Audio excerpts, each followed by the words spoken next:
नमस्कार। बड़ी खबर दिल्ली के सियासी गलियारों से आ रही है कि दिल्ली में भारतीय जनता पार्टी ने प्रदेश अध्यक्ष पद से मनोज तिवारी की विदाई कर दी है। फरवरी में दिल्ली विधानसभा चुनाव में जब भारतीय जनता पार्टी को करारी हार मिली थी, उसके बाद से ही यह माना जा रहा था कि पार्टी मनोज तिवारी को उनके पद से हटा सकती है और आज ये बात सच साबित हुई। अब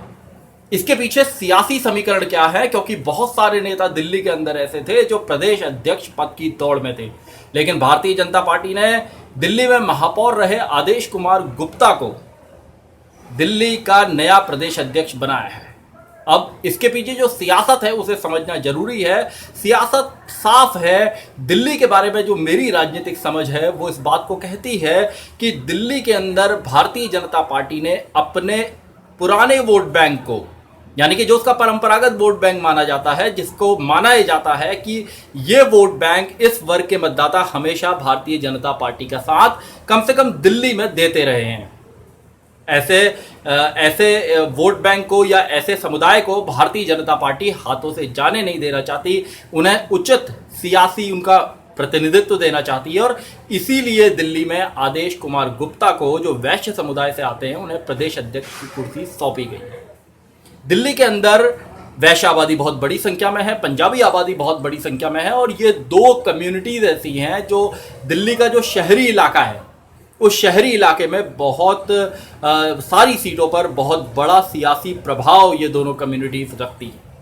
दिल्ली में जब विधानसभा का चुनाव हुआ था और उससे पहले भी इस बात की चर्चा जोरों पर थी कि बीजेपी मनोज तिवारी को प्रदेश अध्यक्ष के पद से हटा सकती है,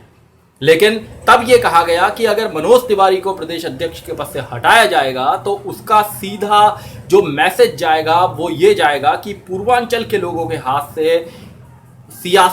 उनकी सियासी ताकत को कमजोर करने की कोशिश की गई है।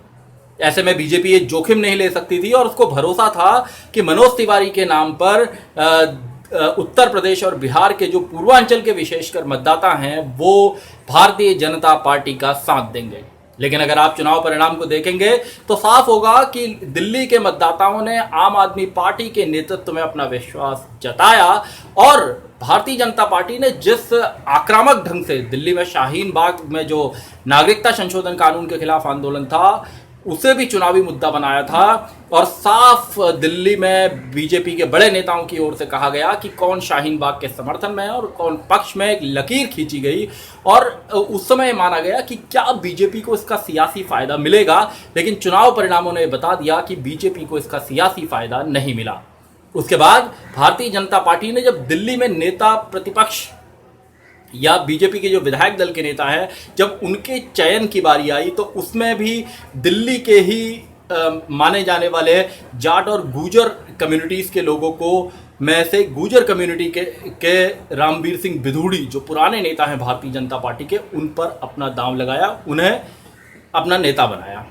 तो जब बिधूड़ी नेता बने तो उस समय भी इस बात को कहा गया था कि कहीं ना कहीं भारतीय जनता पार्टी को इस बात को लगा है कि प्रवासी, यानी कि उत्तर प्रदेश और बिहार और बाकी राज्यों के जो प्रवासी लोग हैं उनका बहुत बड़ी संख्या में जैसा समर्थन पार्टी को उम्मीद थी वो समर्थन नहीं मिल सका और अब पार्टी अपने उस वोट बैंक की ओर लौट रही है जो लोग दिल्ली के माने जाते हैं कि इनका दिल्ली में ये लोग लंबे समय से रहते हैं और भारतीय जनता पार्टी के समर्थक रहे हैं, भारतीय जनता पार्टी को वोट देते रहे हैं। तो ऐसे में तब से जब से फरवरी के चुनाव के बाद लगातार तमाम नेता इस पद की दौड़ में थे, वो तमाम अपनी सियासी गोटियां बैठा रहे थे, राजनीतिक आकाओं से लगातार बातचीत और तमाम कवायद इस कुर्सी पर बैठने की चल रही थी और आज जब इस बात की घोषणा हुई कि आदेश कुमार गुप्ता दिल्ली बीजेपी के अध्यक्ष होंगे तो ये जो मेरी जो राजनीतिक समझ है वो इस बात को कहती है कि दिल्ली में भारतीय जनता पार्टी अपने स्थायी वोट बैंक को, अपने परंपरागत वोट बैंक को ज़्यादा सियासी अहमियत देना चाहती है, क्योंकि जैसा मैंने कहा कि जिस तरह के बड़े समर्थन की उम्मीद उसने दिल्ली विधानसभा चुनाव में उत्तर प्रदेश, बिहार और बाकी राज्यों के लोगों से लगाई थी, वैसा सियासी जलवा उसको देखने को नहीं मिला, जबकि दावे ये किए जा रहे थे कि भारतीय जनता पार्टी दिल्ली में 50 सीटें जीतेगी, 60 सीटें जीतेगी। जोर भी पूरा लगाया प्रधानमंत्री नरेंद्र मोदी से लेकर केंद्रीय गृह मंत्री अमित शाह, राष्ट्रीय अध्यक्ष जेपी नड्डा, तमाम पूरी फौज, तमाम मंत्री दिल्ली की खाक छानते रहे, लेकिन चुनाव परिणाम वैसा नहीं निकला। सियासत में हार और जीत एक अलग बात है, लेकिन उसके बाद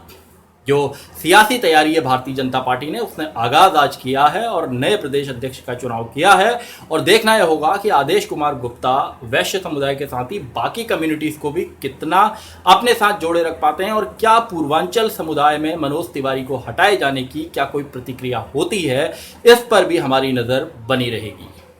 आप देख रहे हैं सत्यहिंदी.com। आपसे अपील यह है कि आप स्वतंत्र पत्रकारिता का समर्थन करें, निष्पक्ष पत्रकारिता का समर्थन करें, और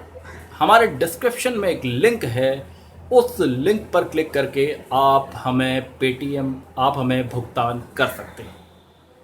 धन्यवाद। सत्य हिंदी के और वीडियोस को देखने के लिए हमारे YouTube चैनल को सब्सक्राइब करें और सीधे नोटिफिकेशन पाने के लिए बेल आइकन दबाएं।